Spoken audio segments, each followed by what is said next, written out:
मित्रांनो नमस्कार. आम्ही नवरा बायको या एपिसोडमध्ये आपल्या सगळ्यांचं पुन्हा एकदा हार्दिक स्वागत.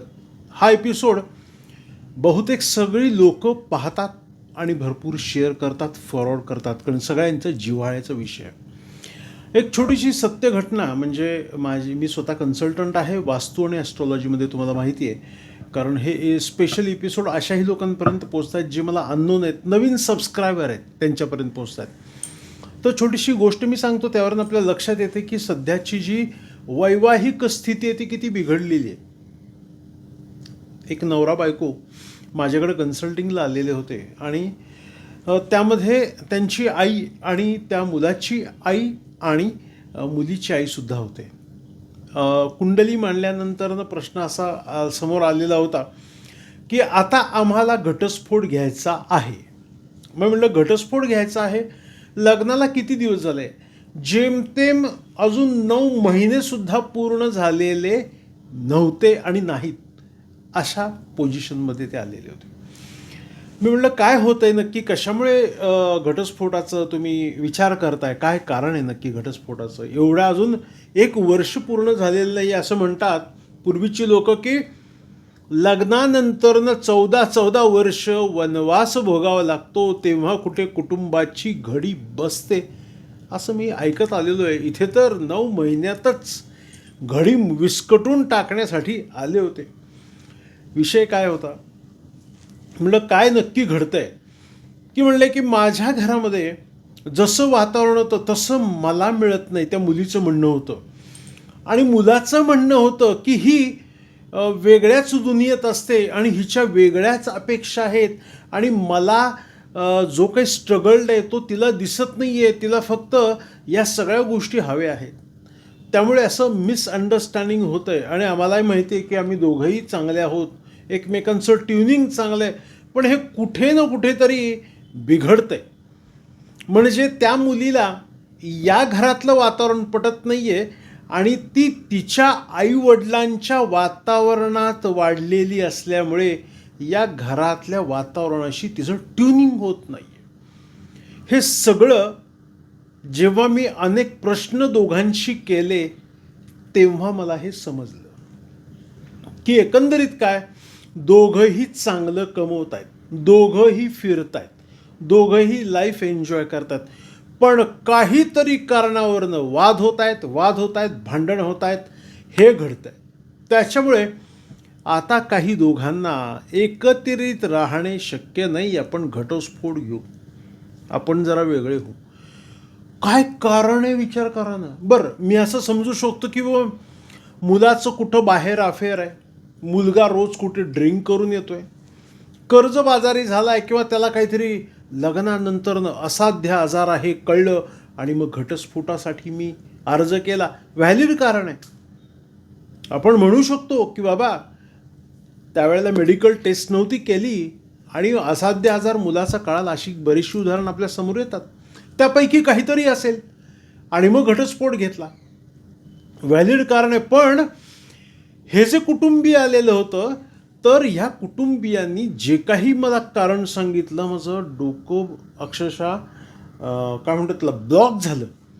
अरे म्हणलं हे काही कारण आहे का घटस्फोटाचं? आणि नशीब की त्यांच्या ओळखीचे जे आहेत, म्हणजे त्या मुलाची मावशी माझे फॉलोअर्स आहेत, माझे अनेक वर्षापासून क्लायंट आहेत, ते काय म्हणाले, तुम्ही एक काम करा, पहिल्यांदा हे सगळं तुम्ही ॲडव्होकेटकडे जाणार, त्यांचा सल्ला घेणार, त्यांचं समुपदेशन करणार, त्यापेक्षा पहिल्यांदा तुम्ही मकरंद सरांकडे जा, पहिल्यांदा तुम्ही त्यांचं मार्गदर्शन घ्या, दोघांच्या कुंडल्या बघा काय विषय आहे.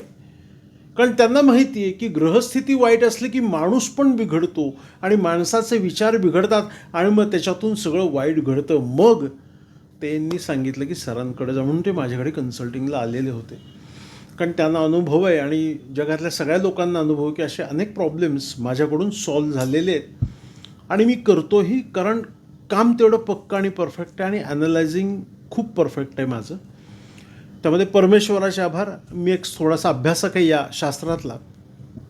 आता हा विषय लक्षात आला तुम्हाला की त्या मुलीचं या घरामध्ये मन रमत नव्हतं, बरोबर. आणि ती काय करत होती, स्वतःच्या माहेरला इथं कंपॅरिझन करत होती. अहो साहजिक आहे, त्या मुलीचा जर त्या गावाकडे महाल असेल, आईवडिलांनी बांधलेला महाल, म्हणजे काय आजच्या याच्यामध्ये एक 5 BHKचा बंगला जरी आला तरी तो आपल्याला आज महालच आहे. मग तिचं वॉर्डरोब वेगळं होतं, तिचं कपाट वेगळं होतं, तिच्या सगळ्या गोष्टी वेगळ्या होत्या, तिची वेगळी रूम होती, बरोबर आहे. आणि हीच रूम तिला जवळपास 24 वर्ष ती वापरत होती. म्हणजे का लक्झुरियस लाईफस्टाईलमध्ये ती मुलगी होती. तिच्या वॉर्डरोबमध्ये प्रत्येक कप्पे वेगळे होते, बांगड्या, कानातला सेट, नाकातला सेट, चप्पल, बूट, सँडल पासून ते ऑल टाईप ऑफ ड्रेसेस, हा वेगळा तो वेगळा, असे सगळे कप्पे छान असणाऱ्या कुटुंबामध्ये ती 24 वर्ष राहिली. आणि आज जेव्हा लग्न होऊन आली तेव्हा त्या हिंजवडी बाणेर किंवा अशा कोणत्या तरी ठिकाणी 1 and 2 BHK कॉम्पॅक्ट, आता मुंबईसारखं आमच्या पुण्यात झालं, कॉम्पॅक्ट म्हणतात, कॉम्पॅक्ट 2 BHKमध्ये राहायला आल्यानंतर ना ती सफोकेट होणार नाही का? तिला जागेची कमतरता जाणवणार नाही का? होणार. त्यामुळे लग्न जेव्हा होतं तेव्हा मुलगी सगळं सोडून आईवडिलांच्या मायेचा जो महत्त्वाचा असा आधाररूपी जो भोपळा आहे, तो भोपळ्याचं कवच तोडून ती सासूरवाडीला जाते. म्हणतात ना, भोपळ्यात बी खुशाल असतं, पण भोपळ्यातून बी जेव्हा बाहेर पडतं तेव्हा त्याचा ओलावा निघून ते वाळतं. त्याच पद्धतीने सासरी जेव्हा मुलगी जाते तेव्हा आईवडिलांचं जे सुरक्षा कवच आहे ते तोडून तिला सासूरवाडीला जावं लागतं. मग एकंदरीत यामध्ये विचार काय आला की राहत्या घरामधून तिला 24 वर्षाची सवय एका वर्षात तिथे कशी जाईल? नाही जाऊ शकणार. म्हणून त्या मुलीचं जे मोठं घर आहे ते सोडून ती जेव्हा इथे आली आहे तेव्हा एक सेपरेट रूममध्ये तिला तिचं सगळं मॅनेज करावं लागतं आहे. कारण लक्षात ठेवा, मेंदूला लागलेली सवय असते ना, ती अजिबात जात नाही. भले भले दरवर्षी 1 जानेवारीला चहा सोडणार, सिगरेट सोडणार, दारू सोडणार, सकाळी वॉकिंग करणार, 1, 2, 3, तिसऱ्या दिवशी चहा पितेतच, संध्याकाळी बसतेतच, फिरायला जातच नाहीच. सगळे संकल्प 3 दिवस चालतात, कारण मेंदूला सवय लागली आहे. 21 दिवस जेव्हा वॉकिंग करू, 21 दिवस जेव्हा चहा सोडू, 21 दिवस सलग सिगारेट किंवा दारू सोडू, तेव्हा मेंदूला कळायला लागतं की आता ते आनंद जो खोटा आहे तो मिळणार नाही, आपल्याला असंच राहावं लागणार. मग तो मेंदू ॲक्सेप्ट करतो आणि तुम्हाला आठवण करून देत नाही सिगारेट, चहा, बिस्किटची. तसंच या मुलीला अनेक वर्षापासून तो सवय लागलेली आहे. ती एका 9 महिन्यामध्ये कशी सुटेल महालातून छोट्या रूममध्ये आल्यानंतर? हे उदाहरण थोडं मी वेगळ्या स्वरूपात आधीसुद्धा सांगितलेलं होतं. म्हणजे वातावरण मुलीचं बदललं, तिला ॲडजस्टमेंटला वेळ लागतो. त्यामुळे कधीही तुम्हाला मी सांगतो, या महिन्या 2 महिन्याच्या 3 महिन्याच्या अनुभवावरनं घटस्फोटाकडे जाऊ नका, नाती तोडण्याकडे जाऊ नका. हे सांगतो याचं कारण असं आहे, नवीन गाय, नवीन म्हैस जेव्हा कळपामध्ये येते किंवा नवीन शेळी, नवीन मेंढरू लवकर ॲडजस्ट होत नाही. बाकीच्या गाई म्हशी नवीन रेडकू येऊ दे, म्हैस येऊ दे किंवा एखादी गाईचं पिल्लू येऊ दे, लवकर ॲडजस्ट होत नाही, कारण त्यांना ते नवीन असतं, तिला ते नवीन असतं कळप. त्यामुळे ॲडजस्टमेंटमध्ये हा वेळ जातो, ट्युनिंगला वेळ लागतो.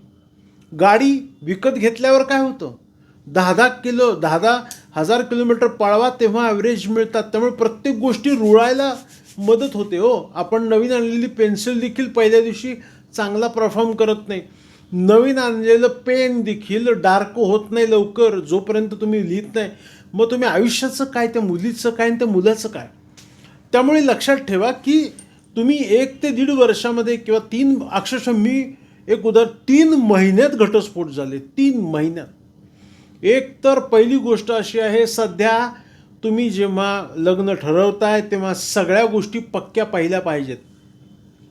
माझ्याकडे गुणमेलनासाठी म्हणजे पत्रिका पाहण्यासाठी लोक येतात की नवरा बायकोंची कुंडली जुळवायची. मी सांगतो गुणमेलन म्हणजे कुंडली जुळणे 50% त्याचा इफेक्ट आहे. बाकी 50%मध्ये तुमचा मुलगा कसा आहे, मुलगी कशी आहे, त्याचा शिक्षण झालं आहे का, त्याच्या इतर गोष्टी सगळ्या, खानदान कसं आहे, सवयी कशा आहे, आजूबाजू लोकांकडनं मुलगा मुलींची माहिती काय मिळते, हे सगळा विचार करून मग तुम्ही 50% कुंडली गुणमेलना असं करून 100% मग तुम्ही लग्न ठरवू शकता.